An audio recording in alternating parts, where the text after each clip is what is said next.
ఎదురింటి వెంకటలక్ష్మికి వాళ్ళ ఆయన నెక్లెస్ కొనిచ్చారంట. నాకు కొనరు.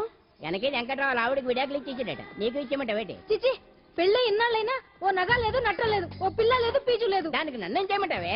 ఆసనాలు మానేసి కాపురం చేయమంటాను. అన్నమైనా మానేస్తాను గానీ ఆసనాలు మాత్రం అన్నావు. అయినా లోపం నీలో పెట్టుకుని నా మీద ఏడుస్తావేంటి? లోపం నాలో కాదు, మీలోనే ఉంది. నీలోనే ఉంది. మీలోనే చంపేస్తాను, నీలోనే ఉంది. సరే సరే, లోపం మీలో ఉంటే మీరే పోతారు, నాలో ఉంటే నా పసుపు కుంకాలే పోతాయి. అలా అన్నావు, బాగుంది. ఏటిది? ఎటైనా పోయేది మనమే కదా.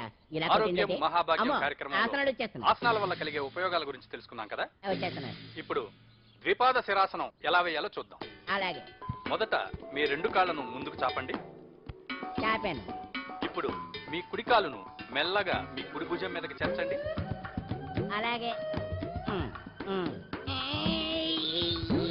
అలాగే మీ ఎడమ కాలును కూడా మెల్లగా మీ ఎడమ భుజం పైకి చేర్చండి.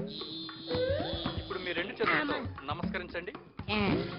ద్విపాద శిరాసనం ఎలా వేయాలో చూశారు కదా. చూశాను. ఎలా తీయాలో వచ్చే వారం తెలుసుకుందాం. Until then, bye. ఎలా తీయాలో వచ్చే వారం చెప్తావా? చెప్తాడే.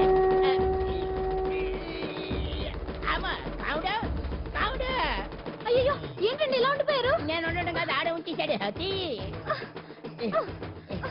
రావట్లేదండి. రావట్లేదా? నువ్వు కావాలని తీయట్లేదా? అయ్యో, రావట్లేదండి నిజంగానే. వెళ్ళు, బయటకు వెళ్ళమని పిలు. ఆడతో దండం పెడుతున్నాడు. మెల్లగా మెల్లగా.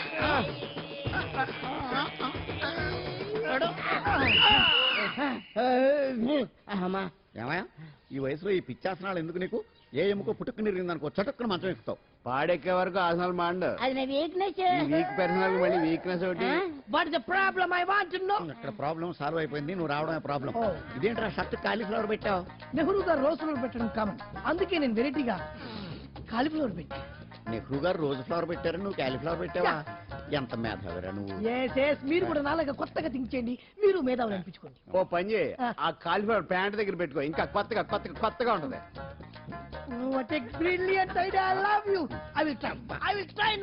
అందరూ నోటితో తింటున్నారు కదా, నీడు తేడాగా తింటున్నాడేమో. ఆల్రెడీ అలాగే తింటున్నాడు.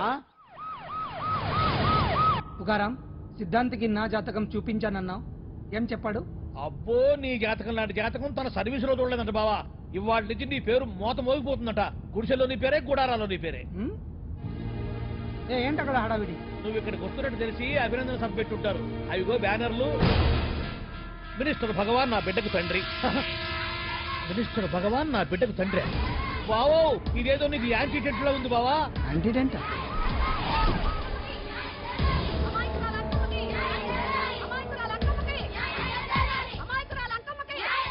బావా, కుడికారు ముందు పెట్టి నీకు ఎందుకైనా మంచిది.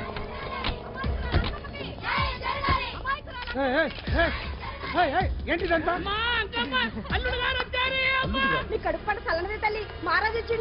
అసలు ఎవరు మీరు?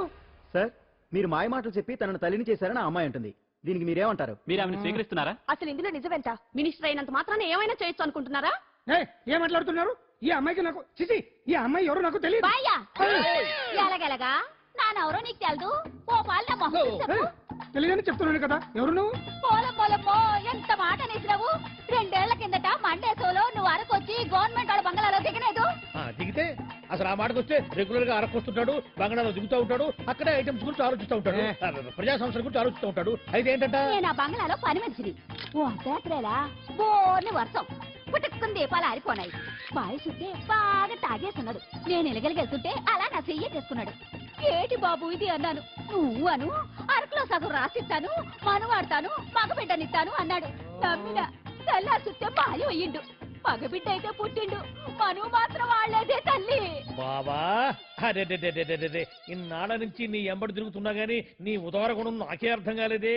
ఈ పిల్లకు పోయి అరకులో అర్ధ భాగం రాసిస్తానన్నావే, నీ టేస్టు, నీ పిచ్చినాడతనం మండ. ఏ మొత్తం రాసి వచ్చుగా. నోర్మై, ఇది ఎవరో తెలియదు అంటుంది. రక్తం పట్టుకొని పుట్టిన పుట్టోడు చూడండి. రాత్రి నుంచి అయ్య కావాలని ఒకటి ఏడుపు. ఎవడు వీడా? నల్లెక్కున్నాడు. ఒక ముద్దు పెట్టుకోలేడు గారు. బావా, రంగు అయితే తెల్లదే గానీ పోలికలు మాత్రం నీకులాగే ఉన్నాయి బావా. వీడు నా కొడుకు ఏంట్రా? కాదని గ్యారంటీ ఏంటి?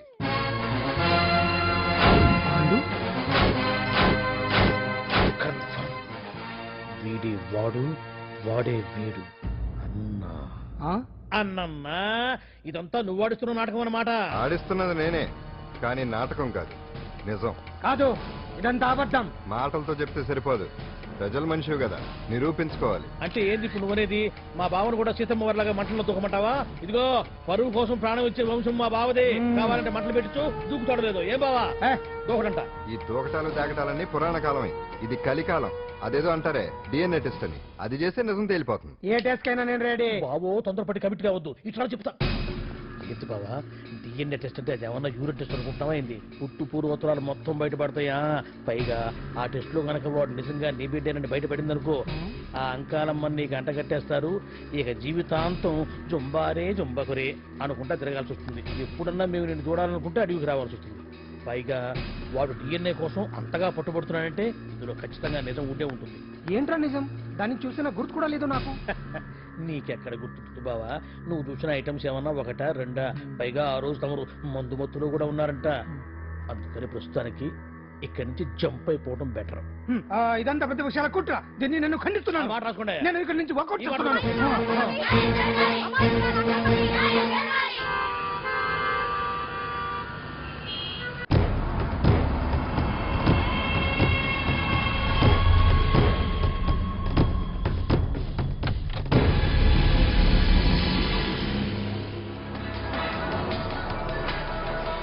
బిడ్డకు తండ్రి మంత్రి భగవానేనంటూ న్యాయ పోరాటం చేస్తున్న కొండజాతి అంకమ్మ ఉదంతం తెలిసింది. కాగా నిన్న అర్ధరాత్రి గుర్తు తెలియని కొందరు వ్యక్తులు అంకమ్మ శిబిరంపై దాడి చేసి అక్కడున్న వాళ్ళందరినీ గాయపరిచి అంకమ్మను తీసుకువెళ్లిపోయారు. ఇది ముమ్మాటికి మంత్రి భగవాన్ పనేనని మహిళా సంఘాలు ఆందోళన వ్యక్తపరుస్తున్నాయి. బావా బావా బావా బావా బావా బావా బావా బావా ఇప్పుడు అర్థమైంది బావా నువ్వేంటో. అసలు నీకు నువ్వే సాటిపో బావా. నువ్వు అడకపోయినా సరే నీకు అర్జెంటుగా ఒక ఐటమ్స్ పార్టీ అరేంజ్ చేద్దామనిపిస్తుంది బావా. ఏంట్రా? ఏంటేంటి బావా, నిన్ను ఏమీ తెలియనట్టుగా శిబిరం దగ్గర నుంచి వాకౌట్ చేసి రాత్రికి రాత్రే దాన్ని లేపేసి సాక్ష్యం కూడా మాయం చేశావంటే అందుకే బావా నువ్వు ఆటో భగవాన్ స్థాయి నుంచి మినిస్టర్ భగవాన్ స్థాయికి ఎదిగింది. ఏంట్రా ఏదో పిచ్చి పిచ్చిగా మాట్లాడుతున్నావు? సరేలే బావా నువ్వు మరీను. ఇదిగో బావా నన్ను మరీ అంత పరాయుడుగా చూడద్దు బావా. గత రాత్రి కొంతమంది రౌడీలు వచ్చి అంకమ్మ శిబిరాన్ని ధ్వంసం చేసి అంకమ్మను మాయం చేశారు. ఇది మినిస్టర్ భగవాన్ పనే ఉంటుంది అని టీవీ వార్తల్లో చెప్తుంటే చూసి నేను తెలుసుకోవాలా బావా? ఓన్లే ఒక మంచి పని చేశావు, పిల్లాన్ని స్కూల్లో జరిపించావంటగా బయట చెప్పుకుంటున్నారు. తల్లినట్టు లేపేశావు. నేను లేపేవేంట్రా? నేను కాదు కాదు కాదు నువ్వే నువ్వే నువ్వే అని బయట చెప్పుకుంటున్నారు. కొంపదీసి ఆ రౌడీలు పంపించింది నువ్వు కదా? నేను కాదు. వామ్మో ఇదేదో నీ నాశనానికి వచ్చినట్టుంది బావు. అది నీ బుద్ధి అందరికీ తెలుసు కాబట్టి ఎలాగూ నిన్నే అనుమానిస్తారని ఆ పాండుగాడే మనుషులను పంపించి ఈ నాటకం ఆడిచుంటాడు. ఏదో ఆందోళనలో ఉన్నట్టున్నారు. హిందోళ రాగం వాయించి మార్కులు కొట్టేస్తాను ఆ మట్టిని.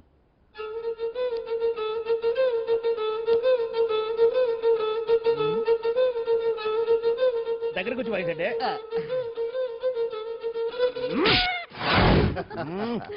అది దెబ్బంటే సత్యవతిని ఎవరు తీసుకెళ్లారో తెలవక జుట్టు పీక్కుంటూ ఉంటాడు వేధవ. అవును పండు, నాకు డౌట్. అంత ధైర్యంగా డిఎన్ఏ టెస్ట్ చేయించమన్నా ఉంటా, దానికి భగవాన్ గారు ఒప్పుకుని ఉంటే? ధైర్యంగా చెప్పాను కాబట్టి ఒప్పుకోలేదు. ఇదిగో లాయరు, నువ్వు తెలుసుకోవాల్సింది ఒకటి ఉంది. నిజం ఎప్పుడైనా మెల్లగా చెప్పినా పర్వాలేదు, అబద్ధం మాత్రం గట్టిగానే చెప్పాలి. అయినా ధైర్యం మంది కాదు, సత్యవతిది. భయపడకుండా నాటకాన్ని రక్తి గట్టించింది. నువ్వు ఉండగా మాకు భయం ఏంటన్నా? సరేనమ్మా, ఎందుకనే మంచిది. నేను చెప్పే వరకు ఇంటి పట్టునే ఉంది. అంకమ్మను మాయం చేసిన భగవాన్! అంకమ్మను మాయం చేసిన భగవాన్! భగవాన్